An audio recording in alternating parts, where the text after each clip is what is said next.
Well, hey family, this is Darlene. Wanted to thank you for stopping by the Jury by BDK YouTube channel. I know you didn't come here for a sermon. So here's the video, and we'll talk. Well, happy Monday, family. This is Darlene sitting here making a couple of bracelets real quick. I'm using some of these round beads, and what I did is I took a couple of the love charms and glued it to one of the beads. So I only did two of these. I didn't do a bunch of them, just two to see what it would come out looking like. So far this is what I got. It's a little hard to see, but I'm gonna go ahead and finish beading this up real quick. I hope everybody had a really good weekend, a busy weekend. I did pretty good myself.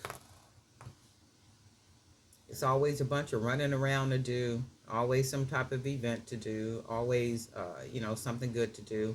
We had the coat distribution on yesterday, so we did really good with that. We had over 100 kids that we gave coats, brand new coats, socks, and hygiene items out. So the hygiene items was for the parents, not for the kids, because the kids were ages 2 to 10 years of age.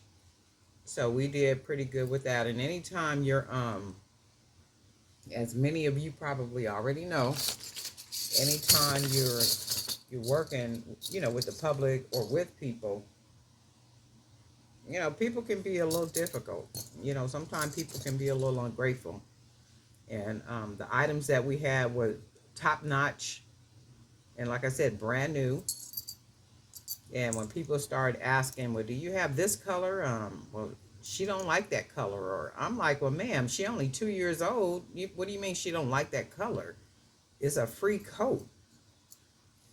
And I'm just like, wow. And it seems like the more work that you do in the sense of assisting people, with basic needs, the more, I don't want to say ungrateful people get, but it's like the more demanding folks get. Like, well, I want this, or can I have this one, or well, I don't wear that color, or I'm like, well, they're children. What do you mean they don't? And then, see, for me, I don't play with you. It's like either you want, what we're given, or you can't have anything. So when I talked to you and did the assessment, the child size was this, or the child size was that, right? So then when you get to the event, you can't say, oh, okay, well, she don't like that color. Ma'am, it's a coat. And nice coats, I might add, right? And I was just like, wow, it's just like the more and more people just seem to be more and more, I don't want to say ungrateful, but people are just more and more unappreciative. The work, when you do the work, you do all this prepping, you get all these donations, or even, spend your own money to buy things many times, right? So you can look out for others who appear to be, um, and many times they are, because we do an assessment, we check their income, we check their housing situation, and we only serve families that are unsheltered. They're either unsheltered or income disadvantaged. And I know somebody had asked me one time, what is this? What is income disadvantage? It's just another word for, I don't like the word low income. I hate that. The two words, I hate it. So I say income disadvantage, because some people are just, in a situation, that causes them to not have an income, that would help them to buy certain things that we may be distributing at that time. And when you say low income is almost like something permanent, like that's their permanent financial situation. I don't like to look at it like that. I don't look at it like that at all, because many times people are in situations, you know, by no fault of their own. They may have gotten laid off. Somebody might have got sick. Somebody might have got into an accident, those type of things. And people who are judgmental. And I do know that there are some people that choose the lifestyle of being unsheltered, or just their income is what their income is. I mean, that's just a reality across the board. Nobody is stupid to that. But there's a large number of people, that are not out there trying to be unsheltered or trying to have little to no income at all. Like I said, situation. One lady, it was the saddest thing. She had no family, no anybody, and she got sick. And then that's the crazy thing about it. A sickness can exhaust whatever amount of sick leave you have or PTO that you may have. You could stay sick long enough to where it even exhausts your reserve, whatever amount that you have in your savings or your checking account. And then it gets to the point where it goes beyond the time that you can actually be off from work, and that happens, and it happens more than what people are aware of. Like people really, get some type of sickness, and sometimes it could be the flu, and a flu will latch on to you, and you be like, is this really the flu or just what is this? And it goes well beyond the days where your job is saying, okay, well, man, you've been away a month, sick. So we can't, just keep doing this. Do you want to take a leave or, what do you want to do with this? So, stuff happens. Life happens. I'm using some of these other bees I had in the bag. Stuff happens. Life happens. And that's why we got to be careful about being judgmental, because it can always be us. Praise God that it's not. Praise God and stay in prayer that it don't be, because I've seen it. A lot of people that's not just, this is really pretty. A lot of people that's not what they had in mind, but a life situation caused it to be so. You know what? I'm gonna finish this off with some of these brown bead. Wait, you know what? I'm gonna add a touch of. Do I want to do that? I'm gonna finish it off with some of the brown wood beads, and as you know, I got a whole bunch of them over here in this box over here.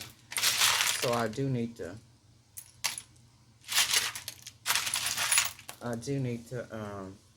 try to use them.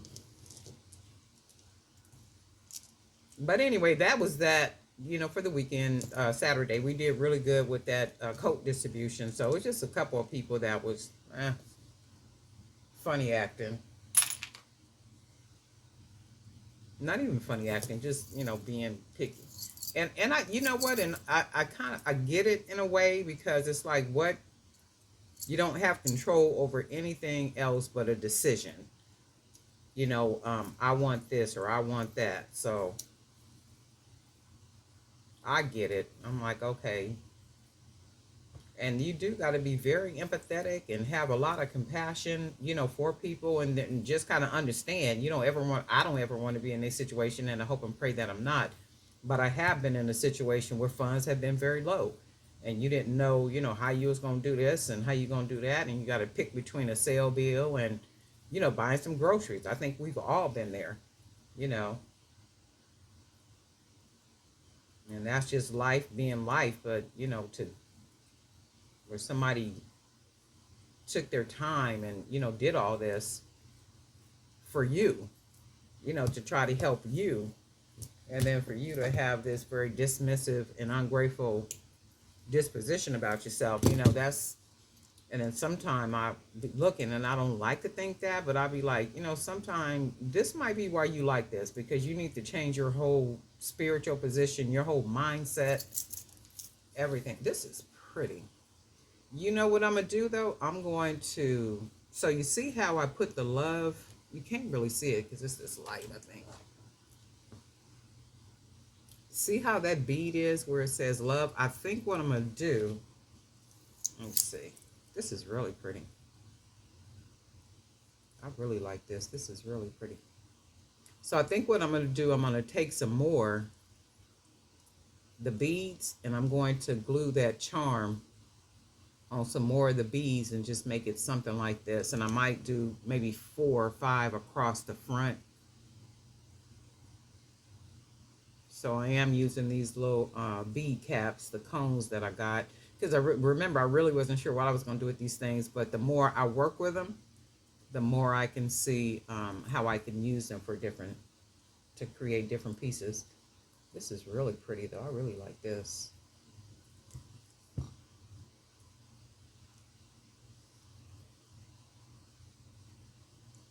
Yeah, that's what I'm gonna do. I'm gonna glue some more of these on here like this. It's a little hard to see with the light. And I think I got it upside down. Yeah. So that's what we're gonna do. And then that's the whole focal part front. And then I need to order some more of the little spacers. I like this one. This one came out really pretty. I really like this one. But anyway, darling, not for everybody, BDK. We do have some new subscribers, and I wanted to thank you all for subscribing. Thank you for hitting that button. Boop. We sure appreciate you hanging out here with us on the Jury by BDK YouTube channel. If you haven't already, we do have a Facebook group, Jury by BDK Creators Zone. Over there, you can post your pictures, and if you're thinking about like posting videos on your YouTube channel of yourself, maybe making jewelry, doing candle, whatever it is that you do, and you're like, you know what, I don't know if I could do that or not. I'm not. Use the group to do that. Create your videos, record yourself doing whatever it is that you're making or doing or whatever, and then post it in the group. Just get into the practice of making the videos and posting the videos. And every time you post a video in the Jury by BDK Facebook group, take that same video and then post it on upload it to your YouTube channel, and that way it'll begin to build your YouTube channel. Somebody was asking me about that the other day about they didn't use the word content, they just said the word videos. Videos are content. That's content. And the more content that you upload, the more content that you put out there, that builds brand awareness for what it is that you're doing. So the question becomes, how do anybody know who I am? How do anybody know I have a jewelry line? How does anybody know I do what it is that I do? They won't know unless you let them know. And the best way to let others know or build brand awareness for your product is to create content. If you're on Instagram, if you're on YouTube, if you're on Facebook, if you're TikToking, it's like wherever you are, you have to keep putting up content. And just remember, people don't always want to be sold to. You know, people don't want you always selling something to them or trying to sell something to them. What you do is you put the content out there, you let people know what it is that you have, and then people watch your consistency, and they're seeing the quality of what it is that you make or what it is that you do. And then at some point, what happens is if they need what it is that you're selling, they remember you. It's like, oh, you know what? That lady is always posting those beautiful bracelets. Let me go back to her Facebook page. Or wait a minute, I saw her on YouTube. And then make sure that your business name is out there. So they can't do that if you're not online, if you don't have a presence, right? So yeah, we can go to events, we can go to pop-up shops, we can be at all these places, but that's like a instant stimulation. So that's like right here, right now. That's all there is. There ain't no more. After this, I'm not gonna probably never see you again in life. Not unless you're at another event that I'm at. That's not what you want. So the whole everything is like a relationship, right? It's a relationship. You go on your first date. Oh shoot, he was really nice to talk to. Da da da da da. Right? Oh yeah, well yeah, we could do another date. You got another date. You're talking and da da da. You get to know more. But so it goes for your brand. So it goes for your collection. So it goes for whatever it is that you're doing. But you have to be consistent in posting. If it's doing the videos, if it's posting pictures on Facebook or Instagram, whatever one of these platforms that you use, you just have to be consistent. I push YouTube a lot because YouTube pays you to build your business, right? YouTube allows for integration of your website if you're connected with Shopify. So then once you got those to your YouTube channel, it does take you a certain amount of views and subscribers and all that good stuff. But once you get to that point, there's perks, there's features that you can use to connect your website integrated to YouTube. And then once you do that, it becomes your job to keep building awareness, building awareness, building awareness. And then the cool thing about that is when you connect your Shopify in, integrated to YouTube, there's a little tab up there that people can click on, that takes them to the store. You click on the word store, boom, and then it opens up within YouTube, and then there's listings, of your product that's connected to your Shopify, right? So it becomes your responsibility to keep building and building and building and building and building, and then using other platforms too to build awareness, and that's the whole everything about it. Think about who is it that just think about, I don't watch television, so I don't know what commercials be coming on there and stuff, but think about a commercial that you've seen on television, right? You've seen the commercial, but you really didn't see that commercial, right? You've seen it, but you really didn't see it.